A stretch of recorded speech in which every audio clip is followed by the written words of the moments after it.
Hello বন্ধুরা, আশা করি আপনারা সবাই ভালো আছেন। আজকে ভিডিওটা অত্যন্ত একটা গুরুত্বপূর্ণ একটি ভিডিও, কারণ এই ভিডিওটা এমন একটি সাবজেক্ট নিয়ে আমি করেছি যারা অনেকেই ভুক্তভোগী এই প্রবলেমের কারণে, কিন্তু এর সমাধানগুলো খুব বেশি নেই আমাদের সামনে। ঠিক আছে, এমন একটা বিষয় নিয়ে আমরা আলোচনা করছি। দেখেন, আমরা অনেকে আছে একটি পুলিশ ভেরিফিকেশন করেছি কয়েক মাস আগে, আমরা আরেকটা পুলিশ ভেরিফিকেশন করতে চাচ্ছি। ঠিক আছে, চালান কাটা হয়েছে, সব ডকুমেন্ট আপনার কাছে আছে। যখন আমি আবেদনটা করতে যাচ্ছি, দেখেন তখন আমার এরকম একটা এরর দেখাচ্ছে, অর্থাৎ ORA 201 sorry you are already application under verification. কিন্তু আপনি বলছেন, হাই ব্যাপার, আমার তো এরকম হওয়ার কথা না, আমি তো 4-5 মাস আগে আবেদন করেছি, এবং আপনি জানেন পুলিশ ভেরিফিকেশন মেয়াদ থাকে হচ্ছে 3 মাস। তো আমার 3 মাস অতিবাহিত হয়ে যায়, তাহলে তো আমাকে এই কোডটা দেওয়ার কথা, আন্ডার ভেরিফিকেশন এই অপশনটা তো আসার কথাই না। ঠিক আছে, কেন আসছে? ঠিক আছে, এটা নিয়ে আমি আজকে ভিডিওতে বিস্তারিত আলোচনা করব। ঠিক আছে, এবং প্রসেসটা বলে দিব কিভাবে এর থেকে সমাধান পাবে।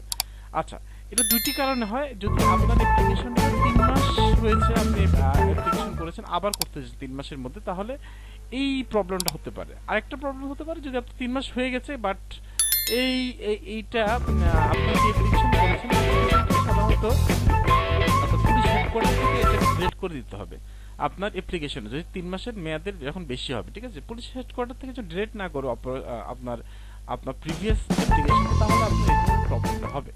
তো এই প্রতিকারের উপায় কি? প্রতিকারের উপায়টা এখন আমি আলোচনা করছি। প্রথম প্রতিকারের উপায়টা হচ্ছে, আপনার পুলিশের যে পুলিশ ক্লিয়ারেন্স যে ওয়েবসাইট, এখানে চলে যাবেন, তারপর আপনি কন্ট্যাক্ট আসতে চলে যাবেন, কন্ট্যাক্ট আসতে চলে যাবেন। এটা সবচেয়ে সহজ সমাধান।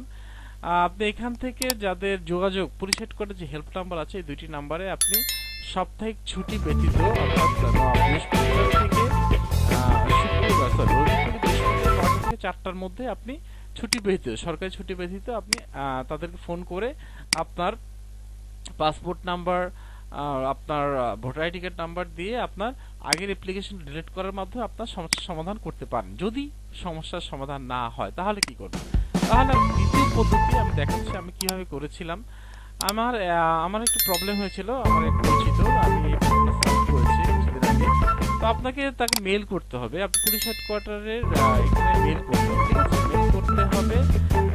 এখানে আপনি যে প্রবলেমটা সেটা লিখবেন সাবজেক্টে, তারপরে আমি তার ইউজার আইডি পাসওয়ার্ড দিলাম, দেওয়ার পরে আমি তার লিখলাম যে আমি প্রথম যে আবেদনটা করেছি, কত সালে আবেদন করেছি, কিন্তু বর্তমানে আমার এই প্রবলেমটা দেখা যাচ্ছে, আমি সমাধান চাই। ঠিক আছে, আপনি এই যে আপনি এই এটার মাধ্যমে আপনি ভেরিফিকেশন আপনার প্রবলেমটা সলভ করতে পারেন। ঠিক আছে, তো এই যে ইমেল অ্যাড্রেসটা হচ্ছে এটাই, pcc@police.gov.bd। ঠিক আছে, এখানে আপনাকে ইমেলটা পাঠাতে হবে। আপনার এখানে আপনার এনআইডি নাম্বার, আপনার নাম, এনআইডি নাম্বার, পাসপোর্ট নাম্বার, আপনার ফোন নাম্বার দিয়ে আপনি পাঠিয়ে দেবেন। যদি ভাগ্য ভালো থাকে আপনি সমাধান পেয়ে যাবেন। যদি এর মধ্যে সমাধান না পারেন, আরেকটি উপায় আছে। দেখেন, পুলিশ হেডকোয়ার্টার হচ্ছে 9-6 ফিনিক্স রোড, ফুলবাড়িয়াট, অর্থাৎ গুলিস্তানে নেমে আপনি নগর ভবনের পাশে হচ্ছে পুলিশ হেডকোয়ার্টার। সেখানে আপনি যে ইমেলটা করেছেন, ঠিক আছে, আপনি ধরেন ফর এক্সাম্পল আপনি এই ইমেলটা করেছেন, ইমেলটা প্রিন্ট আউট করে নেবেন। প্রিন্ট আউট করা এই ইমেলটা প্রিন্ট আউট করুন। প্রিন্ট আউট করে আপনি পুলিশ হেডকোয়ার্টারের যেই রিসিপ্ট রুমে চলে যাবেন, সেখানে আপনি ইমেলটা দেখাবেন, আপনার কি প্রবলেমটা হচ্ছে সেটা বলবেন। ঠিক আছে, আপনি বলবেন আমি এই বিষয় নিয়ে কথা বলতে চাচ্ছি, ভিতরে যেতে চাচ্ছি। তখন তারা আপনাকে যদি পারমিশন দেয়, আপনি যাবেন। যাওয়ার পরে আপনাকে ওখানকার যে হেল্পলাইন ডেস্ক আছে, সেখানে আপনার এই অ্যাপ্লিকেশনটা নেবে। নেওয়ার পর আপনি সমস্ত কাগজপত্র করার পর আপনার আগের যে আবেদনটা আছে সেটা ডিলিট করে দেবে। এর মাধ্যমে আপনি আপনার সমাধানটা পেয়ে যাবেন, এবং আপনি পুলিশ ক্লিয়ারেন্সের জন্য নতুন আবেদনটা করতে পারবেন। তো আমার ভিডিওটা আশা করি ভালো লেগেছে। যদি ভিডিওটা ভালো লাগে, লাইক, সাবস্ক্রাইব করবেন, also press the bell icon. Thank you very much. আশা করি সবাই ভালো থাকবেন, এবং ফেসবুক এবং আমার ইউটিউব চ্যানেলের সাথে থাকবেন। ধন্যবাদ সবাইকে, বাই বাই।